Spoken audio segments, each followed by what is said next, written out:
Oi galera, eu sou o João e hoje a gente vai falar um pouquinho sobre os reinos e os impérios africanos.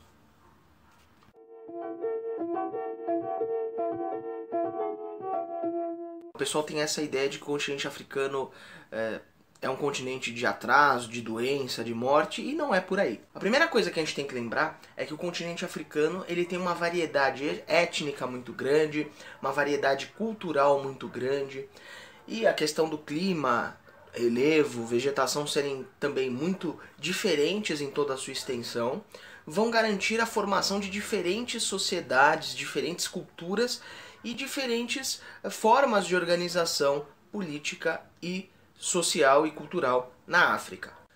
Uma das coisas que o continente africano vai ter vai ser o grande deserto do Saara ao norte. Então ele vai ser um marco de divisão do continente. Então a gente vai ter as sociedades que se organizam ali próximas ao Mediterrâneo, e abaixo do deserto você vai ter outras sociedades que vão se organizar, certo? Até por conta dessa diferenciação, essas sociedades mais próximas do Saara têm uma proximidade muito maior com as regiões islâmicas. Então fora isso, você tem também a questão mais ao sul da floresta tropical e da savana, que vão ser grandes marcas aí do continente africano.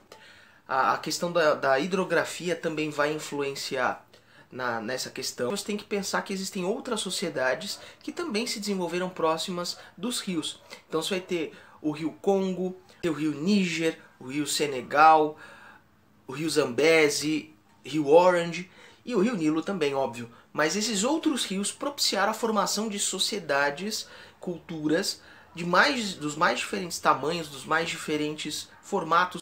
Outra coisa que vai ser muito importante é que cada sociedade vai ter uma forma de organização diferente. Algumas dessas sociedades vão ser patriarcais, mas a grande maioria das sociedades tradicionais africanas vão ser matriarcais. Ou seja, a mulher vai ter um papel central na sociedade, vai assumir posições de poder, vai assumir posições políticas e vai ser a peça principal de organização familiar também nessas sociedades. E isso também esbarra na questão política, que você vai ter a formação, como diria Marina de Mello e Souza no seu texto África e Brasil Africano, ela vai ter um capítulo que ela vai se dedicar aos reinos africanos. E ela, antes de começar o capítulo, ela fala que os africanos se organizavam em diferentes formas.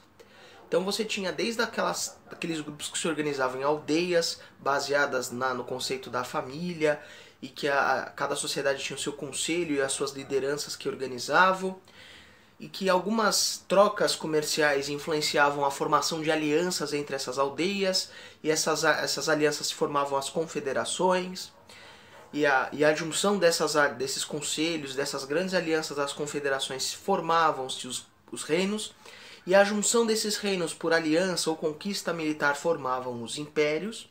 E também você vai ter aqueles grupos que não vão estar associados nessa lógica, né, como se fosse uma boneca russa, que eles não vão estar associados nessa lógica, mas você vai ter as sociedades que permaneceram sociedades caçadoras e coletoras, e também você vai ter as cidades-estado independentes, que elas não vão ter relação com reinos ou impérios ou aldeias, elas vão ser cidades que vão estar sossegadas, ok?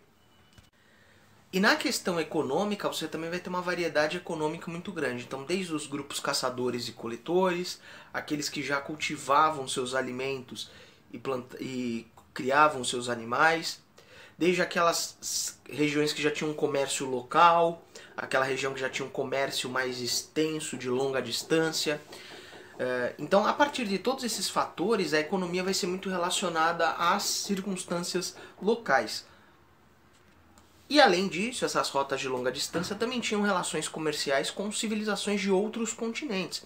Você pega ali a África Oriental, eles tinham uma proximidade com a Índia, com a Arábia, então eles já tinham um contato muito mais próximo de outros produtos que você não tinha na África. Muitos desses povos da África e muitas culturas, você não tinha essa questão da escrita. Então muitas tradições, as histórias, os mitos, a fundação daquela cultura e daquela sociedade, daquele povo, era passado de geração em geração, dos mais velhos para os mais novos, a partir da oralidade. E uma dessas figuras que você tinha em várias sociedades eram os griots, que eles eram uma espécie de músico, artistas, que eles sabiam as histórias daquele povo e eles cantavam, contavam essas histórias em formato musical, ou às vezes em forma de poesia. E era uma tradição muito forte em muitas culturas ali da África subsaariana, essa questão da oralidade. E além disso, a questão religiosa.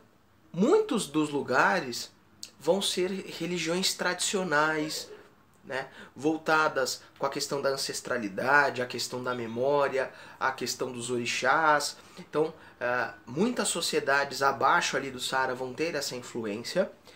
Em algumas outras sociedades você vai ter uma influência muito grande do islamismo, por conta até do próprio comércio. Então você pega ali aquela região próxima ao deserto do Saara e a África mais ao norte, né, próximo ao Mediterrâneo, vai ter uma influência muito grande da questão islâmica, e algumas áreas também mais ao norte que eram de influência, que fizeram parte do Império Romano, eram áreas cristianizadas, certo? Então tinham influência tanto do Islã como do cristianismo e tem essa influência até hoje.